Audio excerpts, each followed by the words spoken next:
Morning Spirit. Selamat pagi, semangat pagi. Shalom Bapak Ibu dan saudara-saudariku yang dikasih oleh Tuhan Yesus, bertemu kembali di dalam Morning Spirit. Saya berdoa pagi hari ini Bapak Ibu semua dalam keadaan sehat dan diberkati oleh Tuhan. Pagi ini kita akan belajar firman Tuhan dengan tema kebangkitan Yesus memberi pengharapan. Dalam ajaran kekristenan, saudara, kebangkitan Yesus adalah sangat penting. Fakta bahwa Yesus bernubuat akan bangkit dari kematian pada hari yang ketiga mempunyai arti yang sangat penting bagi iman Kristen, bagi iman kita, orang-orang yang percaya kepadanya. Dan itu terbukti Yesus bangkit pada hari yang ketiga mengalahkan maut. Matius 20 ayat 17 sampai 19 mencatat, ketika Yesus akan pergi ke Yerusalem, ia memanggil ke-12 muridnya tersendiri dan berkata kepada mereka di tengah jalan, "Sekarang kita pergi ke Yerusalem dan anak manusia akan diserahkan kepada imam-imam kepala dan ahli-ahli Taurat dan mereka akan menjatuhi dia hukuman mati. Dan mereka akan menyerahkan dia kepada bangsa-bangsa yang tidak mengenal Allah supaya ia diolok-olokan, disesah dan disalibkan. Dan pada hari ketiga ia akan dibangkitkan." Puji Tuhan. Saudara, jadi inilah pemberitahuan penderitaan Yesus yang Yesus sampaikan kepada murid-muridnya, bahwa dia akan dihukum mati, dia akan diolok-olok, disiksa, disalib, tetapi pada hari yang ketiga dia bangkit dari antara orang mati. Dan buatan dari Yesus itu terjadi, saudaraku. Yesus bangkit pada hari yang ketiga, naik ke sorga menjadi juru selamat manusia, menjadi raja di atas segala raja, dan setiap orang yang percaya kepada Tuhan Yesus sebagai juru selamat diselamatkan. Nah, pada saat ini dari 1 Korintus 15 ayat 12 sampai 20 kita akan belajar 3 kebenaran kebangkitan Yesus memberi pengharapan. Yang pertama, saudaraku, apabila Yesus tidak dibangkitkan, maka sia-sialah kepercayaan orang Kristen. 1 Yohanes 15 ayat 12 sampai 14 berkata, "Jadi bila mana kita beritakan bahwa Kristus dibangkitkan dari antara orang mati, bagaimana mungkin ada di antara kamu yang mengatakan bahwa tidak ada kebangkitan orang mati? Kalau tidak ada kebangkitan orang mati, maka Kristus juga tidak dibangkitkan. Tetapi andai kata Kristus tidak dibangkitkan, maka sia-sialah pemberitaan kami dan sia-sialah juga kepercayaan kamu." Saudaraku, Rasul Paulus di sini menjelaskan jika Kristus tidak dibangkitkan, maka sia-sia semua kepercayaan orang Kristen. Sia-sia, saudaraku. Sebab mereka percaya kepada Allah yang tidak berkuasa membangkitkan orang mati. Sehingga tidak ada jaminan bahwa Kristus juga berkuasa untuk memberikan hidup yang baru, hidup yang kekal, saudaraku. Karena dia telah mati dalam dosa, bagi dosa. Dengan kata lain, tidak ada jaminan keselamatan.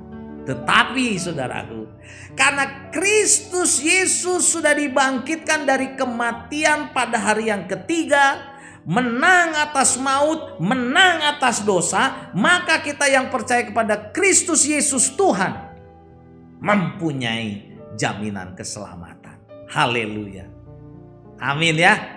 Dan kebenaran yang kedua, saudaraku, apabila Yesus tidak dibangkitkan, maka tidak ada kemenangan atas dosa.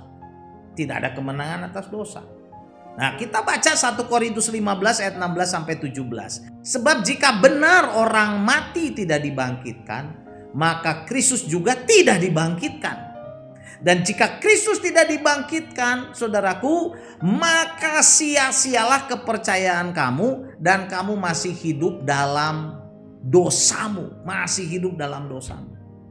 Saudara, menyangkali kebangkitan tubuh berarti menyangkali kebangkitan Kristus.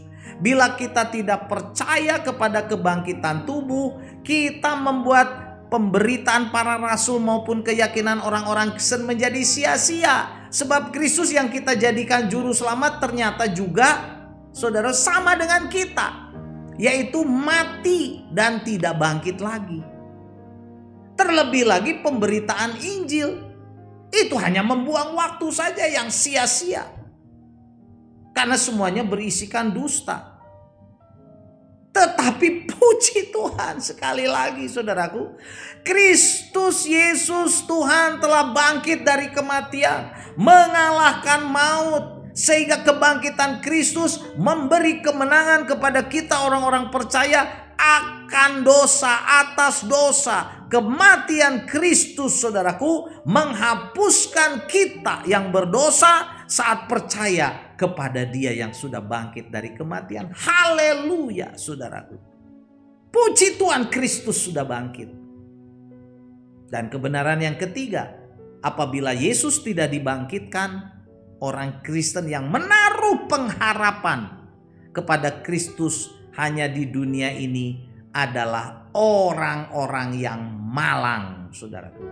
1 Korintus 15 ayat 18 sampai 20 mencatat, demikianlah binasa juga orang-orang yang mati dalam Kristus. Jikalau kita hanya dalam hidup ini saja menaruh pengharapan pada Kristus, maka kita adalah orang-orang yang paling malang, saudaraku, paling malang dari segala manusia.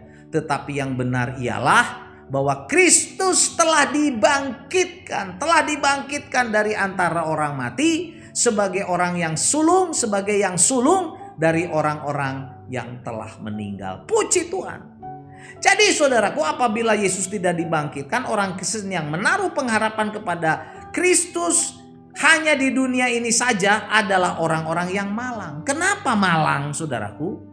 Sebab jika tidak ada harapan pada kehidupan setelah di dunia ini, yaitu kehidupan kekal, kehidupan di sana di sorga mulia, saudaraku, maka agama Kristen tidak ada bedanya dengan agama-agama yang lain yang akan menjadi suatu daftar peraturan hidup di dunia ini saja, yang mengajarkan mudah-mudahan selamat, mudah-mudahan masuk sorga. Jadi memang benar demikian, saudaraku. Jika memang benar demikian, maka saudaraku, hidup kita menyedihkan. Mungkin ada yang orang berkata, lebih baik kita makan dan minum sajalah, sebab besok kita mati, kita nggak tahu kemana. Tetapi terpujilah Yesus Kristus bahwa kita boleh percaya dan berharap kepadanya, bukan hanya untuk hal-hal di dunia ini saja, tetapi Yesus Kristus telah masuk ke tempat kudus dengan apa, saudaraku, membawa darahnya sendiri atau tebusan darahnya sendiri untuk menebus kita. Ibrani 9 ayat 12 dan 15 berkata, dan Yesus telah masuk satu kali untuk selama-lamanya ke tempat yang kudus, bukan dengan membawa darah domba jantan dan darah anak lembu, saudaraku, tetapi dengan membawa darahnya sendiri sebagai tebusan pastinya. Dan dengan itu ia telah mendapatkan kelepasan yang kekal. Karena itu ia adalah pengantara dari suatu perjanjian yang baru, supaya mereka yang telah terpanggil dapat menerima bagian kekal. Menerima bagian kekal yang dijanjikan. Sebab ia telah mati untuk menebus pelanggaran-pelanggaran yang telah dilakukan selama perjanjian yang pertama. Dan di dalam Yohanes 14 ayat 1 sampai 3, firman Tuhan berkata, janganlah gelisah hatimu, percayalah kepada Allah dan percayalah juga kepadaku, kata Tuhan Yesus. Di rumah Bapakku banyak tempat tinggal. Jika tidak demikian, tentu aku mengatakannya kepadamu, sebab aku pergi ke situ untuk menyediakan tempat bagimu. Dan apabila aku pergi ke situ dan telah menyediakan tempat bagimu, aku akan datang kembali dan membawa kamu ke tempatku, supaya di tempat di mana aku berada, kamu pun berada. Haleluya. Jadi saudaraku, Tuhan Yesus telah masuk ke tempat kudus, ke sorga, dengan darahnya sendiri yang menebus dosa kita. Juga dalam kitab Yohanes, Yesus pergi ke sorga, saudara, untuk menyediakan tempat tempat bagi kita yang mau percaya kepada Dia yang sudah bangkit dari kematian, menyediakan sorga bagi kita. Haleluya. Jadi saudaraku, inilah 3 kebenaran saat kita memperingati kebangkitan Tuhan Yesus, bahwa kebangkitan Yesus memberikan pengharapan kepada kita yang percaya kepadanya. Karena itu percayalah saudaraku pada Tuhan Yesus. Mungkin ada di antara kita yang belum percaya. Percayalah pada Yesus supaya engkau diselamatkan. Karena apa? Karena Kristus dibangkitkan pada hari yang ketiga, maka kepercayaan kita orang percaya, orang Kristen menjadi tidak sia-sia. Yang kedua, karena Yesus Kristus telah dibangkitkan, maka kita dapat berkemenangan atas dosa. Dan yang ketiga saudaraku, karena Yesus Kristus dibangkitkan, orang Kristen yang menaruh pengharapan pada Yesus Kristus Tuhan sampai kepada kekekalan adalah orang-orang yang diberkati. Amin saudaraku ya.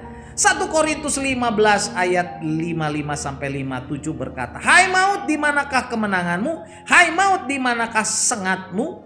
Sengat maut ialah dosa, dan kuasa dosa ialah hukum Taurat. Tetapi syukur kepada Allah yang telah memberikan kepada kita kemenangan oleh Yesus Kristus Tuhan kita."